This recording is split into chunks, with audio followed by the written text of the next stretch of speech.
मेरे ऊपर चिल्ला के यूं कह रही है तेरा चक्कर चल रहा होगा उसी गला। अरे यार नू देख ले मेरी गला, मेरे बच्चे हैं, मेरा बाप है, मेरे हस्बैंड मेरे साथ खड़े हैं, कम से कम तू नू शर्म कर ले, वे क्या सोचेंगे मेरे बारे में। इन लोगों के शब्दों पर कोई कंट्रोल नहीं है। नमस्कार, मैं टीम के एंड यूर वॉचिंग मन संदेश न्यूज। करनाल में आपने आज देखा, दिन में हमने आपको खबर दिखाई कि किस तरह से महिलाओं के साथ बदसलूकी की गई। करनाल के एक बड़े पुलिस अधिकारी के द्वारा उनको काफ़ी भद्दे शब्द का इस्तेमाल किया गया, जिसके बाद आप देख सकते हैं कि महिलाएं यहां पर धरने पर बैठ चुकी हैं। रात ठंड बहुत ज़्यादा है, ठंड पारा जो है लुढ़कता जा रहा है, ठंड में हड्डियां जो है कांपना शुरू हो गई, लेकिन महिलाएं देख सकते हैं कि धरने पर बैठ चुकी हैं। पूरी रात यहाँ पर धरने पर बैठी है। जब तक इनको इंसाफ नहीं मिलेगा यहाँ पर ये धरने पर बैठे रहेंगे। इनके कहना है कि इनके पास अश्लील वीडियो कॉल्स आते हैं, अश्लील मैसेज आते हैं, अश्लील कॉल आती है, और कई बार तो घर जो है उजड़ने को हो जाता है इस तरह की कॉल्स के बाद।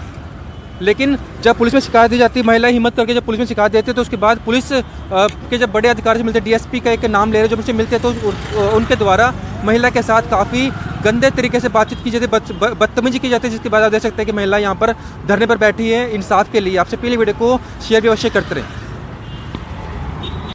भाई मैम, क्या कहना चाहेंगे जो आज ये जो प्रकरण हुआ है आपके साथ, जो यहाँ पे बदतमीजी की गई है पुलिस डिपार्टमेंट के एक बड़े अफसर के द्वारा, उसके बारे में क्या कहना चाहेंगे? सर ऐसा है, मेरे उस अफसर से निजी रूप से कोई बातचीत नहीं है, ना मैं उन्हें जानती हूँ। आज हम लोग सिर्फ एक नॉर्मल रूटीन में डीएसपी मुकेश जी के पास गए थे। वो वहाँ पर थोड़े बिजी थे तो हम बाहर खड़े थे। हमने रीडर साहब से सिर्फ बात शुरू करी थी। मैंने कहा सर और कैसे हो, सिर्फ इतनी सी बात थी। रीडर साहब ने, जो विजय देसवाल जी के रीडर हैं, उन्होंने मेरे से कहा कि मैडम आपकी एक कंप्लेंट आई हुई है, उसके बयान दे दो। मैंने कहा दिखाओ जी क्या कंप्लेंट है। मैंने उनसे कंप्लेंट ली तो मैंने उसके ऊपर डेट देखी, वो 8वें महीने की डेट थी। अब 8वें महीने की डेट थी। मैंने कहा सर, मैं 12वें महीने में खड़ी हूँ। मैं कहा आपको 4 महीने बाद याद आ रही है कि भाई इस दरखास्त पे बयान भी लेने हैं। मैंने कहा आपने पहले क्यों नहीं लिए?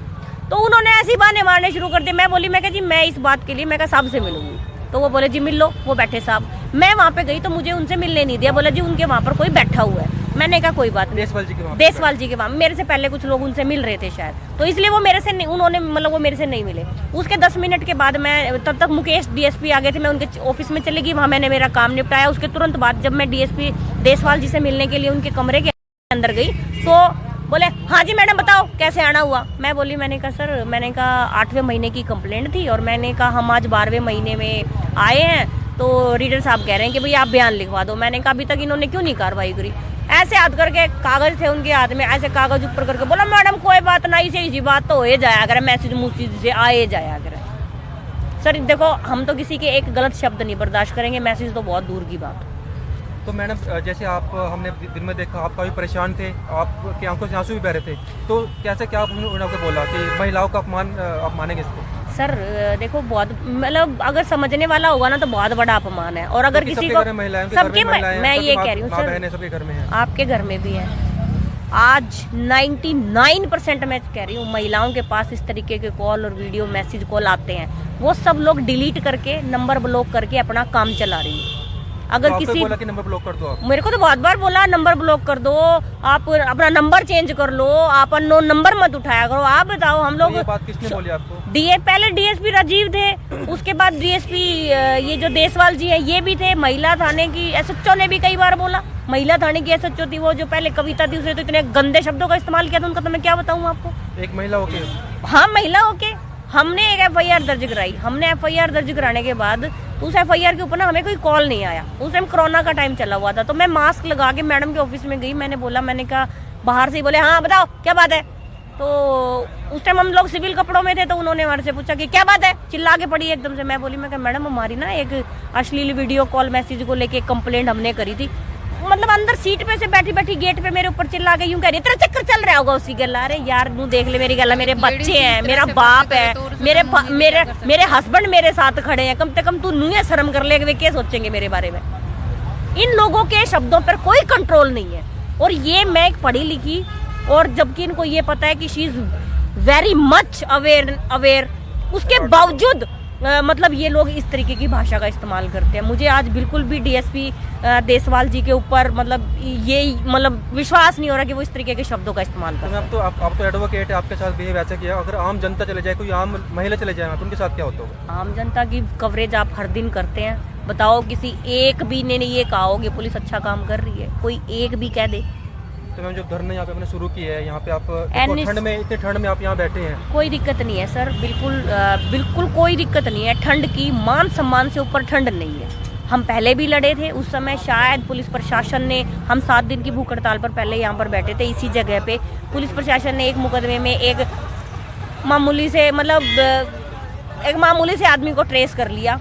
और मामूली सी का मतलब ये नहीं है कि वो कोई गरीब था, मैं गरीबी की बात नहीं कर रही हूँ। मामूली सी का मतलब कि बगैर तथ्यों के किसी व्यक्ति को गिरफ्तार किया और तथ्यों को छुपा लिया, मुलजिम को कोर्ट में पेश कर दिया, जिसके ऊपर हम लोग रेगुलर लड़ रहे हैं।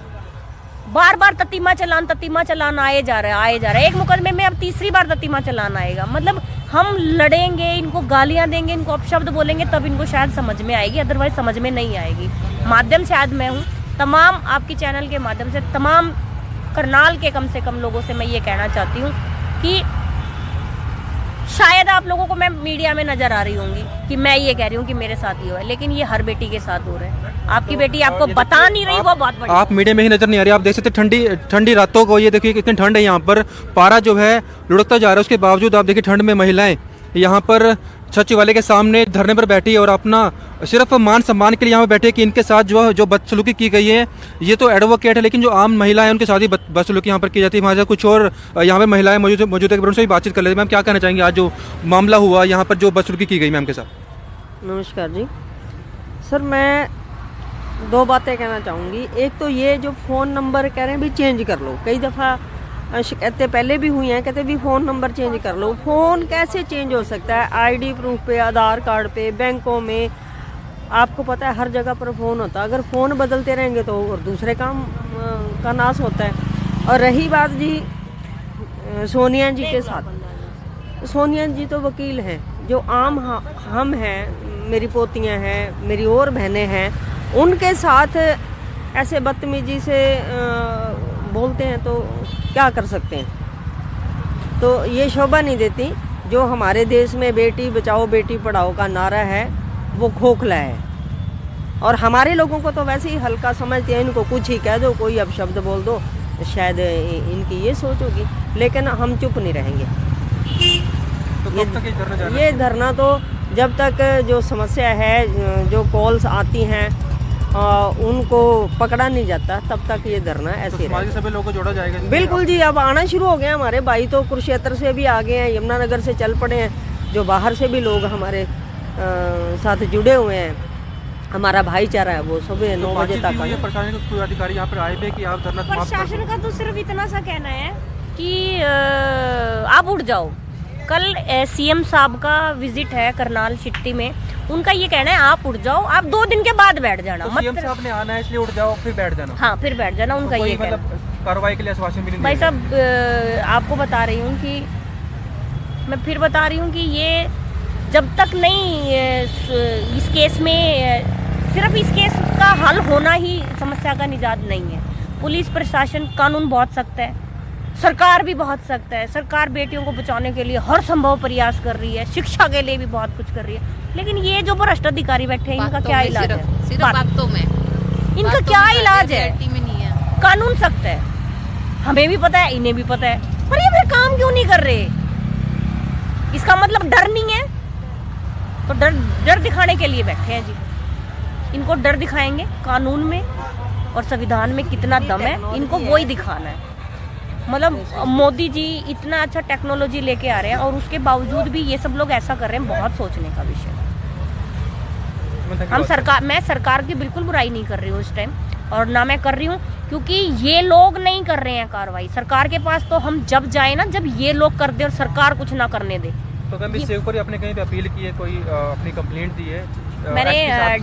मैंने कंप्लेंट दी है एएसपी हिमाद्री कौशिक के खिलाफ, इंस्पेक्टर प्रमोद गौतम के खिलाफ, डीएसपी विजय देसवाल के खिलाफ, और एक सिपाही भी है, अंजू मैडम है उसका नाम, उन सब के खिलाफ मैंने CST एक्ट के सेक्शन 4 में कंप्लेंट दी है कि इन सब के खिलाफ मुकदमा दर्ज किया जाए। पिछले 1.5 साल से फाइलों को रख के ब्याज खा रहे हैं उन फाइलों का, इन्होंने टच से मस नहीं किया। जैसे कार्रवाई नहीं की तो आपने एसपी साहब से बातचीत की? एसपी साहब से मिले सैकड़ों बार वहाँ से क्या रिस्पॉन्स? क्योंकि कहा कुछ भी नहीं। एसपी साहब बहुत ईमानदार हैं, ये देखो सुनने में आ रहा है। पहले थाने में मुकदमा जब था तो जो आईओ होते हैं, इन्वेस्टिगेशन ऑफिसर्स होते हैं, उन्होंने बहुत लंबे समय तक उनको लटका के रखा।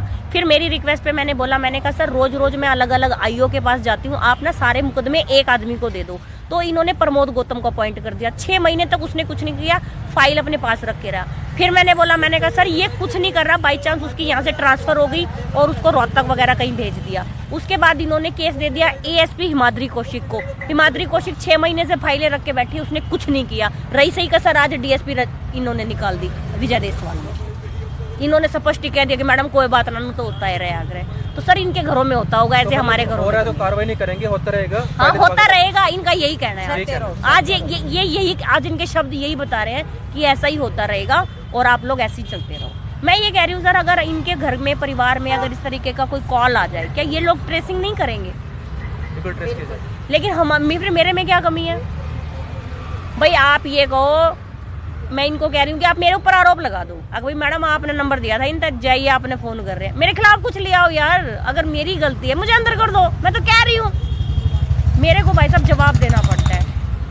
अभी कुछ समय पहले की बात है, मेरी सास ने फोन उठा लिया। मेरी सास को भी फोन उठा के मतलब इतने अभद्र भाषा में यूँ बोला, और जानू क्या हाल है आप? मैं खुद इस बात के लिए बहुत चिंतित हूँ। मेरी मम्मी बोली देखे किसका फोन आ रहा है। यार मैं उनको बता नहीं पाएगी, घर उजड़ने वाली बात है, मैं उनको बता नहीं पाई किसका फोन है। एक बार मेरे बेटे ने फोन उठा लिया, तो उसने पता नहीं कुछ गंदा शब्द का इस्तेमाल किया। मेरा बेटा पूछता है मम्मा इसका क्या मतलब होता है? मैं उसको क्या बताऊँ क्या मतलब होता है? मेरा बेटा 5 साल का है, मैं उसको क्या बताऊँ कि इसका क्या मतलब होता है? इन सब समस्याओं से कौन निकालेगा? मतलब हम इन्हीं कामों के लिए पैदा हो रहे हैं क्या? इस समस्या निकालने के लिए प्रशासन है, लेकिन प्रशासन सहयोग नहीं कर रहा। बिल्कुल भी नहीं कर रहा सर, बिल्कुल भी नहीं कर रहा। अंदर सीट पे से बैठी बैठी गेट पे मेरे ऊपर चिल्ला के यूं कह रही है तेरा चक्कर चल रहा होगा उसकी गला। अरे यार नू देख ले मेरी गला, मेरे बच्चे हैं, मेरा बाप है, मेरे हस्बैंड मेरे साथ खड़े हैं, कम से कम